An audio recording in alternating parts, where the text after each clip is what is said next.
नमस्कार मित्रांनो, आज बनवतोय आपण ढेमस्यांची भाजी। ढेमस्यांची भाजी बनवली खूप टेस्टी लागते खायला। त्याच्यासाठी घेतलेले हिरव्या मिरच्या, कोथिंबीर, अर्धा तास भिजवलेली डाळ, शेंगदाणे घेतलेले थोडे, अर्धी वाटी घेतलेले शेंगदाणे।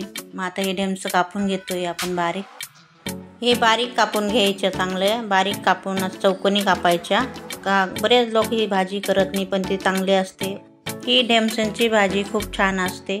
त्यामध्ये विटॅमिन्स ए, सी, के असतात। वजन कमी करायला मदत करतात।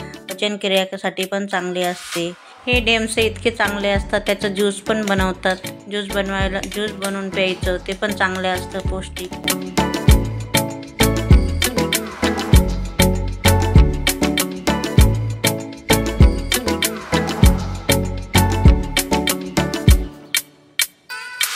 ही भाजी आता कापली गेलेली, पूर्ण बारीक केलेली आहे।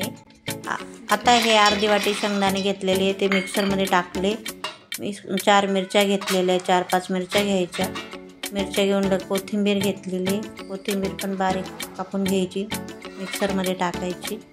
मिक्सरमध्ये टाकायचं, झाकण लावायचं, मिक्सरचं दळून घ्यायचं। गॅस चालू केला, तेल टाकलं, तेल तापलं गेलं, मोहरी टाकली, जिरं टाकलेले।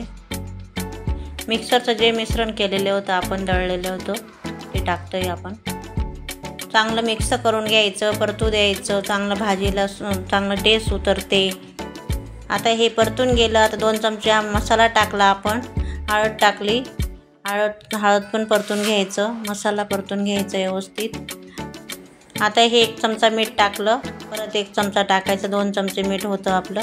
परतून घ्यायचं व्यवस्थित परतून घ्यायचं। अर्धी वाटी आपण चणा डाळ भिजत घातलेली ती टाकून द्यायची, तिच्याने स्वाद मस्त येतो भाजीला। आता हे चांगलं परतून घ्यायचं। आता ही चणा डाळ टाकून मस्त परतून घेतलेली। आता ह्यानंतर भाजी कापलेली टाकायची, ही टाकून घेतलेली आपण भाजी। आता ती मिक्स करायची, चमचाने मिक्स करून घ्यायची व्यवस्थित।